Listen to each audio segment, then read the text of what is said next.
등속 직선 운동 강의를 시작하겠습니다. 오늘의 학습 목표는 두 가지인데요. 첫 번째는 등속 직선 운동을 설명할 수 있다. 두 번째는 블록 코딩을 활용하여 등속 직선을 구현할 수 있다. 입니다. 우선 등속 직선 운동에 대해서 살펴볼까요? 등속 직선 운동이란 물체의 속도가 일정한 운동을 등속 직선 운동이라고 정의를 합니다. 그래서 물체의 속도가 v일 때 물체의 위치는 초기 위치에다가 물체의 속도와 시간을 곱한 값을 더해준 값으로 정의를 할 수가 있습니다. 제가 만든 시뮬레이션을 먼저 살펴보도록 할까요? 이 시뮬레이션은 시작 버튼을 누르면 물체의 초기 속도를 입력할 수 있도록 설계를 해 두었습니다. 그래서 30m/s다 라고 초기 속도를 입력해 보도록 할게요. 그러면 물체는 오른쪽 방향으로 이렇게 이동을 할 겁니다. 물체가 오른쪽 방향으로 이동을 할 때 2초 간격으로 이 물체의 좌치를 기록해 두도록 시뮬레이션을 설계를 했는데요. 이 녀석의 초기 속도가 30m/s였잖아요. 그러니까 2초 동안에 얼마만큼의 거리를 이동해야 할까요? 그렇죠. 2초 동안에 60m를 이동해야 합니다. 한번 정말로 60m를 이동했는지 살펴보도록 할게요. 그래서 0초에서 2초 동안 이동한 거리를 측정해 보니까 60m를 이동했다 라고 나왔고요. 한 번 더 측정해 볼게요. 2초와 4초 동안에, 그러니까 2초 동안에 얼마만큼의 거리를 이동했냐면은 60m의 거리를 이동한 것을 확인을 했고요. 한 번만 더 해볼게요. 4초에서 6초 동안에 얼마만큼의 거리를 이동해야 한다? 60m를 이동해야 한다. 그래서 60m가 이동한 것을 확인할 수가 있습니다. 그렇죠? 이런 식으로 시뮬레이션을 설계를 할 수가 있는데요. 이러한 이 녀석의 위치와 속도를 그래프로 표현해보면 이렇게 나타낼 수가 있습니다. 보시면 물체의 속도는 변하지 않는다 라고 말씀을 드렸잖아요. 그러니까 물체의 속도가 변하지 않고 일정한 시간에 따라서 일정한 것을 확인할 수 있고요. 그 다음에 물체가 시간에 따라서 오른쪽으로 점점 이동을 하게 되잖아요. 그래서 이때 등속 직선 운동의 위치 시간 그래프 같은 경우에는 시간에 따라서 물체의 위치가 일정하게 증가한다라는 것을 알 수가 있습니다. 자, 그러면 이 개념을 활용을 해서 한번 블록 코딩을 직접 실습해 보도록 하겠습니다. 자, 그러면 블록 코딩을 한번 만들어 보도록 할게요. 스팀업 아카데미에 다 들어오셨죠? 자, 들어오셨으면 로그인을 하시고요. 학습 도구에 매스 2D를 클릭을 합니다. 그래서 오늘 우리가 등속 운동을 구현하고자 하는 것은 이 점의 운동을 등속 운동으로 구현을 할 겁니다.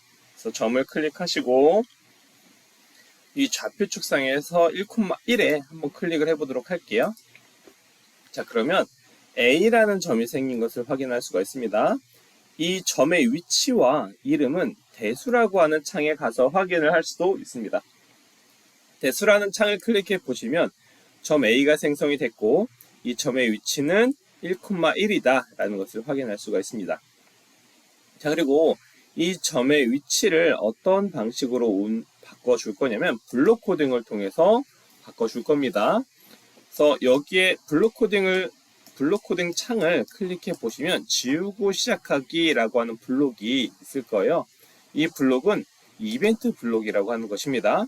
그래서 이 이벤트가 실행이 되었을 때 이 블록 코딩이 실행되도록 한다라는 뜻으로 보시면 될 것 같습니다. 자, 그러면 이 점 A의 위치를 바꿔야겠죠. 등속 운동을 구현하기 위해서는. 자, 이 A의 위치를 바꾸기 위해서는 동작 블록을 클릭을 합니다. 동작 블록을 클릭을 하시면은 제일 위에 객체 이동이라고 하는 부분이 있고, 그래서 P를 1,2로 이동하기라고 하는 블록이 있습니다. 그래서 이 블록을 드래그 앤 드롭을 하겠습니다. 드래그 앤 드롭 하시면은 P를 1,2로 이동하기라고 되어 있는데요. 자, 우리가 이동시키고자 하는 점은 P가 아니라 A죠. 그래서 P 대신에 A를 집어넣어서 입력을 합니다. 그리고 이 녀석을 1,1로 이동하기 한번 해보도록 할게요. 자, 실행을 눌러보면 이 녀석의 위치가 변하지 않는 것을 확인할 수 있어요. 왜냐하면 이 녀석의 초기 위치가 이미 1,1이었거든요. 그죠? 자, 그럼 이 녀석을 2,1로 한번 이동시켜 볼까요? 자, 2,1 숫자를 2로 바꿨어요. 그 다음에 실행 버튼을 눌러보면은 점 A가 이동하는 것을 확인할 수 있습니다. 2,1로. 그럼 다시 점 A를 마우스를 클릭해서 1,1로 바꿔놨습니다. 자, 그런데 우리가 이 점을 한 번만 이동시키고 끝낼 것이 아니라 시간 t에 따라서 일정한 속도로 운동하는 것을 구현하고 싶은 것이잖아요. 반복적으로. 이렇게 물체의 위치, 점의 위치를 반복적으로 움직이기 위해서 우리는 반복문을 사용을 할 겁니다. 반복문은 제어 블록에 들어가 있어요. 그래서 제어 블록에 보시면 여러 개의 반복문이 있는데 우리는 이 세 번째 변수 i를 0부터 1씩 증가해 10까지 반복하기 블록을 사용을 해보도록 할게요. 드래그 드롭을 합니다. 자, 그런데 우리가 점 A가 변수 i에 따라서 움직이는 것이 아니라 시간 t에 따라서 움직이는 것을 보고 싶은 거잖아요. 그러니까 변수를 i 대신 t를 사용할 거예요. 자, 여기 삼각형을 클릭해 보시면 변수가 i밖에 없는 것을 확인할 수 있습니다. 자, 변수를 추가하기 위해서는 여기에 있는 변수 블록을 클릭을 합니다. 변수 블록을 클릭을 하시고 가장 위에 보시면 변수 만들기라고 하는 메뉴가 있는데요. 이 메뉴를 클릭을 합니다. 그럼 새 변수 이름이 등장하죠. 그래서 변수 시간을 의미하는 t를 입력을 할게요. 그럼 변수 t가 생성이 된 것을 확인할 수가 있고 다시 블록 코딩 편집창에 들어와서 i의 삼각형을 클릭해 주면 이번에는 변수 t가 새롭게 생성이 된 것을 확인할 수가 있습니다. 그죠? 자, t를 0부터 얼마씩 증가할 거냐면 자, 1초씩 증가하게 되면 이 물체의 운동을 세세하게 관찰할 수가 없겠죠. 그래서 이 시간을 0.05초 간격으로 한번 관찰을 해보도록 하겠습니다. 자, 그 다음에 이 물체의 등속 직수 운동에서 물체의 위치가 어떻게 변화한다라고 했어요. 한번 슬라이드를 살펴볼까요? 슬라이드를 살펴보면 물체의 속도가 v일 때 물체의 위치는 초기 위치 플러스 속도 곱하기 시간으로 정의된다라고 했잖아요. 그러니까 우리는 초기 위치에다가 물체의 속도와 시간을 곱한 값을 더해주도록 할 거예요. 자, 초기 위치와 물체의 속도 곱하기 시간을 더해주기 위해서는 연산 블록에 들어갑니다. 그래서 연산에 플러스 버튼이 있는 블록을 끌어옵니다. 그래서 이 A의 초기 X 위치가 얼마였어요? 1이었죠. 그래서 여기다가 숫자를 집어넣고 1로 바꿔줄 겁니다. 자, 그 다음에 초기 위치에다가 얼마를 더해줄 거예요? 속도 곱하기 시간을 더해줄 거죠. 그러니까 다시 연산 블록에 가서 플러스 블록을 가져오고 이 플러스 대신에 곱하기로 바꿔줍니다. 자, 그 다음에 여기에다가 변수 t를 넣어줘야겠죠. 자, t를 넣었어요. 근데 이 변수에 아직 하나의 값이 없는 것을 확인할 수가 있습니다. 어떤 값이 없어요? 속도 v가 없죠. 그래서 변수 만들기 클릭해 주시고 속도를 의미하는 v를 변수로 만들어 줄게요. 자, 그러면 이제 v가 생성됐고 v 값을 이 연산에 집어넣습니다. 자, 그리고 이 값을 여기에다가 집어넣어 주면 이제 드디어 물체의 시간에 따른 위치 값을 알아낸 겁니다. 그죠? 그래서 이 값을 어디다 집어넣을 거냐면 요 AX 자리에다가 한번 집어넣어 보도록 하겠습니다.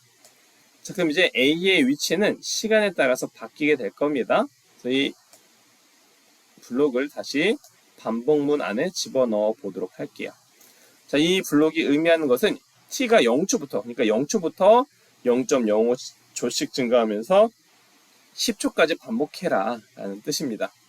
그러니까 이제 A의 위치가 t에 따라서 바뀌게 되는 것이죠. 자, 그런데 우리가 아직 정의하지 않은 변수가 하나 있습니다. 어떤 것을 정의하지 않았냐면 속도 v 값을 정의하지 않았죠. 속도 v 값을 정의하기 위해서 다시 변수 블록에 들어갑니다. 변수에서 첫 번째 거 v를 뭐뭐로 설정이라고 하는 블록을 여기다 입력을 해줍니다. 그래서 초기 속도 값을 입력을 받을 거잖아요. 우리가 키보드로 입력해서 속도 값을 설정하는 방법은 텍스트 블록에 있는 기능을 활용하는 겁니다. 텍스트 블록을 클릭해 주시면 input 메시지를 활용해서 텍스트 입력이라고 하는 블록이 있습니다. 이걸 끌어다가 여기다 입력을 해줄게요. 자, 그런데 우리가 input이라는 메시지가 팝업되는 것을 원하는 것이 아니라 속도라고 하는 메시지가 팝업 되기를 원하는 거잖아요. 그러니까 여기다 속도라고 하고 단위는 미터 퍼 세크다 라고 입력을 해보도록 할게요. 자, 그 다음에 속도라고 하는 것은 문자예요, 숫자예요? 당연히 숫자가 되겠죠. 그래서 텍스트 대신에 숫자를 클릭을 해주시고 요 아래에 있는 반복문을 위에 있는 블록에 연결을 합니다. 자, 그럼 이제 우리가 이 실행 버튼을 누르면 이 블록 코딩이 실행이 될 텐데요. 한번 실행을 해볼까요? 속도를 입력하게 되어 있죠? 1m/s라고 해보도록 합시다. 자, 그러면 우리가 예상하기에 0.05초 간격으로 A가 오른쪽으로 이동해야겠죠? 한번 그려줘 볼까요? 점 A가 사라졌습니다. 어디로 사라졌을까요?